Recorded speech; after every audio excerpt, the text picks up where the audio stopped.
Después de estar 8 años trabajando en un equipo que estaba a cargo de una política pública, no después de 8 años, un tiempo antes, por suerte, nos empezamos a preguntar de qué manera estábamos siendo útiles al cambio que el país necesitaba y que el país estaba encarando en otros ámbitos.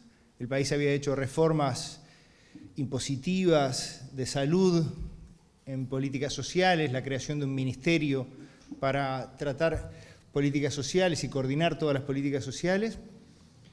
Y efectivamente el Ministerio de Educación y Cultura había hecho muchos cambios en su estructura, había decidido que quería dejar de ser un ministerio montevideano y había reconocido que existía una enorme cantidad de territorio que también era parte del país y que también tenía derechos igual que los que vivían en la capital.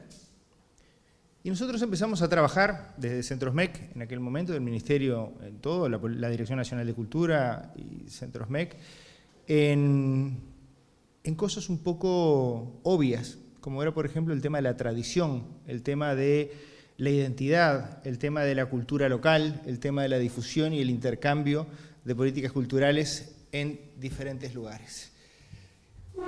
Pero después de un tiempo teníamos una manera de seleccionar qué cosas nos gustaba apoyar y qué cosas no, y sin embargo esas cosas que apoyábamos y las cosas que no apoyábamos no lo teníamos sistematizado. No teníamos una teoría que explicara por qué razón apoyábamos algunas cosas y por qué razón no apoyábamos otras cosas. El tiempo libre que me quedó después de ese trabajo me permitió recorrer cosas que hacía tiempo que no leía. Voy a pasar muy rápido por todas estas cosas teóricas que dan idea de cuáles son las tradiciones o las cosas que pueden ser interesantes para un país. En 1852 Marx decía que la tradición de todas las generaciones muertas oprime como una pesadilla el cerebro de los vivos. ¿Qué quiere decir? Que a veces pensamos las cosas nuevas que nos pasan con la cabeza de antes. ¿Por qué pensamos con la cabeza de antes? Porque tenemos maneras de interpretar la realidad social que se manejan. El lenguaje es un símbolo, el relato es una serie de símbolos y todas las cosas necesitan un relato para ser entendidas. La gente no solamente entiende con la cabeza de forma racional las cosas que le pasan, sino que tiene que tener una guía que le sirva para unir todos los pedacitos de cosas que vive a lo largo de su vida y que le den una nueva interpretación a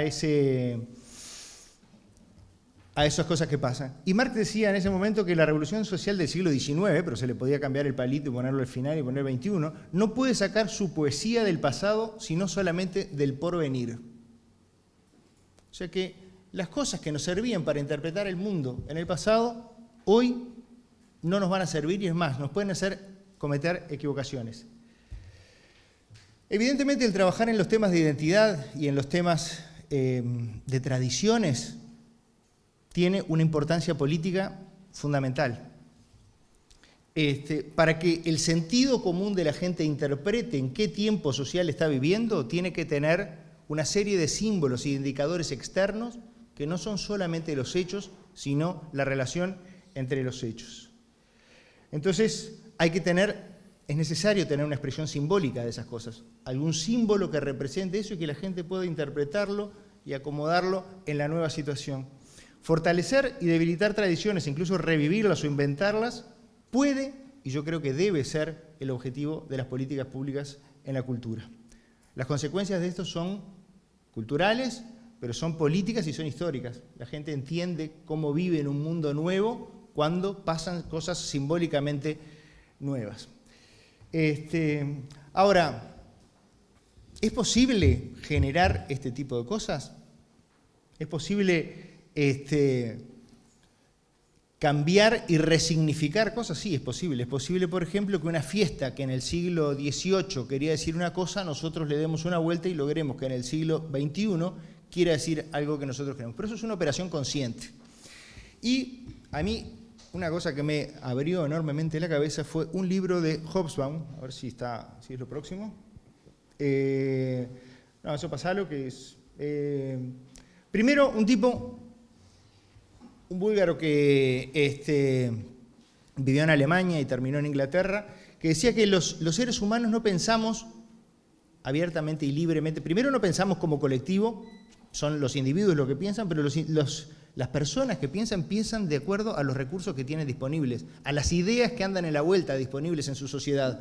Y si las ideas son siempre las mismas, no hay posibilidad que la gente cambie la interpretación de la realidad. Entonces hay que aportar ideas nuevas y cambiar, ampliar el capital de ideas disponibles en manos de la gente para que la gente pueda imaginarse ese cambio social que se está produciendo. Y Hobsbawm escribe un libro con 7 personas más que se llama Tradiciones Inventadas. Y esto sí que me rompió la cabeza. Desde la pompa británica de cómo se corona a la reina y cómo asumen los cambios los británicos, uno le parece, o la pollera que usan los escoceses, que a uno le parece que debe ser del siglo XI o X, en realidad se da cuenta que son cosas del siglo XIX y algunas del siglo XX. Son inventos que gente hizo y que logró darle un estereotipo, un modelo a las cosas. Seguimos porque creo que esto va muy rápido. Cuando se terminó el pensamiento único que la Iglesia tenía sobre las sociedades, se hizo necesario que quienes gobernaban, que fueran los reyes o los primeros ministros, tuvieran instrumentos, que ya no era la Iglesia, que le dijera a la gente lo que estaba bien, lo que estaba mal y cómo se hacían las cosas. Seguimos. Hay un tipo acá que es bastante desagradable lo que dice, pero es muy fino en la manera de decirlo, Graham Wallace, que dice: quien se proponga basar su pensamiento político en un reexamen del funcionamiento de la naturaleza humana debe empezar por tratar de vencer su propia tendencia a exagerar la inteligencia del género humano. Este tipo decía, da toda una vuelta larguísima para decir, bueno, hay gente que entiende las cosas de una manera y hay otras que las va a entender más por el lado irracional, y creo que con todo el respeto que merecen, hay muchas tradiciones religiosas que son las que le marcan a la gente lo que está bien y lo que está mal, y hay mucha gente que confía en eso porque le orienta de una manera fácil, sea racional o no sea racional. Seguimos. Sí. En este país hubo una persona que asumió el cambio en todas sus dimensiones, y fue José Valle y Ordóñez. Fue un tipo que dijo, quiero cambiar el país, quiero cambiar la situación de los trabajadores y fortalecer a los sindicatos, quiero darle para adelante a las mujeres, quiero permitir que la relación de dependencia con el Imperio Británico se termine y cambiemos esa relación. Muchas de estas cosas las quería hacer para evitar una revolución socialista. Se le parecía que era mucho mejor hacer esto que dejar que el proletariado, que era lo que se le podía tener miedo en aquella época, lo hiciera, porque el país no necesitaba ese tipo de confrontaciones. Y Valle, además de hacer esos cambios, pensó en que era necesario simbolizar los cambios. Valle fue, aunque haya sido presidente solamente por 2 periodos, el tipo que ingenió la Rambla Sur, que diseñó el lugar donde tenía que estar puesto el Palacio Legislativo, porque era el lugar más alto, en un lugar visible, de lejos, donde avenidas confluían, porque se le quería dar la importancia simbólica que el poder legislativo era el lugar donde residía el poder del pueblo. Hizo un concurso de avenidas en el país, un concurso internacional de avenidas con propuestas. Decían, bueno, que se una el poder legislativo, el poder ejecutivo, el poder judicial, los poderes locales, una estructura para que la ciudad representara el tipo de sociedad en el que él quería vivir. Y algunas cosas de esas nos quedaron. La Rambla Sur es un ejemplo. Él quería que fuera un lugar para el encuentro y el disfrute de los pobres y de los ricos, y del encuentro de los ricos. Entonces, ¿qué quiere decir? Hubo en nuestra historia un tipo que no solamente pensó en los cambios, que no son los mismos cambios que yo pensaría, pero que sí eran determinados, y que esos cambios tenían que tener una representación simbólica y en la lectura de la sociedad en la que uno vive, en la ciudad, en la estructura de la ciudad o en la estructura del país o en los simbolismos del país. Seguimos. Valle, por ejemplo, apoyó algunas tradiciones, eso estaba en la anterior, que la saqué, y eliminó otras. Eliminó las corridas de toros, eliminó las riñas de gallos, eliminó todas las cosas que consideraba que eran en contra de los valores que él quería promover y apoyó las otras cosas que querían que estuviera. Y eso era legitimado. O sea, está bien, uno cuando gana un gobierno y tiene la legitimidad de la población, decide. Y nosotros tenemos tradiciones de todo tipo, algunas que son buenas y otras que son malas. No todas las tradiciones son buenas y no todas las identidades son buenas. Entonces, si uno no tiene una guía crítica para decir, bueno, yo voy a apoyar tales políticas públicas y no tales otras políticas públicas, o tales tradiciones que hay en el país, puede estar cometiendo el error de una ceguera que va en contra de las cosas que se quieren cambiar. Hay nuevas tradiciones, porque si bien el Estado o los elementos políticos no lo piensan tanto todo el tiempo hoy, las empresas sí que lo piensan. Las empresas están pensando de qué manera nosotros nos hagamos el hábito de participar en determinadas liturgias comerciales o ideológicas que nosotros no las elegimos y las vivimos como si fueran naturales y nos vamos acostumbrando a cosas. Unas son buenas, otras son malas. Hay cosas excelentes que han pasado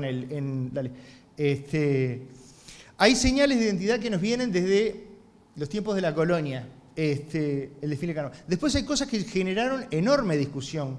El 1 de mayo fue una cosa que en pocos años el Movimiento Obrero Internacional decidió sus características, cómo tenía que ser. No tenía que ser, tenía que ser en todos lados el mismo día y en todos lados con un paro general. ¿Por qué? Porque eso le daba la sensación al resto del mundo de que los trabajadores eran los que estaban moviendo el mundo. No daba lo mismo hacer una fiesta un día, uno en un lado, otro en el otro, cada uno... No, tenía que demostrarse de nivel global, y que quizás es la primera fiesta global que hay, es la fiesta del 1 de mayo. Pero tenemos otras tradiciones de identidad, la Rural del Prado, la Semana Criolla, el desfile de las llamadas, la Patria Gaucha, seguimos. Y hay casos como el caso de las llamadas, que uno se sorprende, que uno piensa que vino, eso que escuchamos 1000 veces, en las entrañas del barco esclavista. Y el desfile de las llamadas es un invento administrativo de la Intendencia de Montevideo en 1956. ¿Eso qué quiere decir? Hoy es una tradición que es un orgullo de este país. De esta ciudad es un orgullo máximo, porque es el lugar donde va más gente en un solo día. Pero es un orgullo de este país que se ha ido resignificando en cosas. Y hoy podemos decir, no nos negamos que este país fue un país esclavista, un puerto esclavista, y estamos orgullosos de que esos ciudadanos que vinieron acá en contra de su voluntad, hoy sean la expresión máxima de la música y del encuentro en este país. Se ha resignificado, pero es una tradición que se inventó en un momento y que hay que disfrutarla y sacar. Estoy fuera de tiempo. Un minuto. Anda pasando, porque dale rápido. ¿Qué cosas se pueden inventar? Los franceses inventaron un montón de cosas cuando la Tercera República, y decidieron que las fiestas públicas eran fundamentales para sellar eso. Y otra cosa que hicieron fue los monumentos. Los monumentos tenían dos indicaciones. Una tenía que ser la República, la Marianne, esa es la mujer que va con la bandera, ahí, y por otro lado, héroes locales. ¿Por qué? Porque se le tenía que enseñar a los ciudadanos que el ciudadano tenía tanto derecho a ser una persona importante como esos señores famosos de otros lados. Entonces, construir una estatuaria nacional fue un gesto de republicanismo de la Revolución Francesa que sirvió. Dale, vamos, hay experiencias, y entonces esto es lo último. Quien tenga a su cargo una política pública tiene la posibilidad, porque es el único que tiene la fuerza suficiente como para hacer la interinstitucionalidad que lleve a que diferentes actores se conjuguen. Cuando nosotros veíamos las cosas que hacíamos, calificamos, ¿es lo mismo apoyar la Patria Gaucha que apoyar Llamale H? Para nosotros no era lo mismo. Porque Llamale H era engrosar el patrimonio cultural de la gente en lugares donde nunca había tenido, era tirarle una línea a un montón de gente que nunca había tenido la oportunidad de interpretar ni su situación, de imaginarse en una pantalla viviendo a través de los actores o actrices cómo podía ser su vida si fuera diferente, y estaba siempre viviendo en aquel paradigma del gaucho, la campaña, la china, un montón de cosas que forman parte de nuestra identidad, pero también puede ser diferente. No está mal eso, pero nosotros tenemos que ampliar. Entonces, para mí, una línea de trabajo interesante para la interinstitucionalidad y para el trabajo en políticas culturales es el trabajo de generar nuevas tradiciones que digan no cómo fuimos o cómo somos, y por lo tanto nos aten al pasado, sino que nos aten al futuro de cómo queremos ser.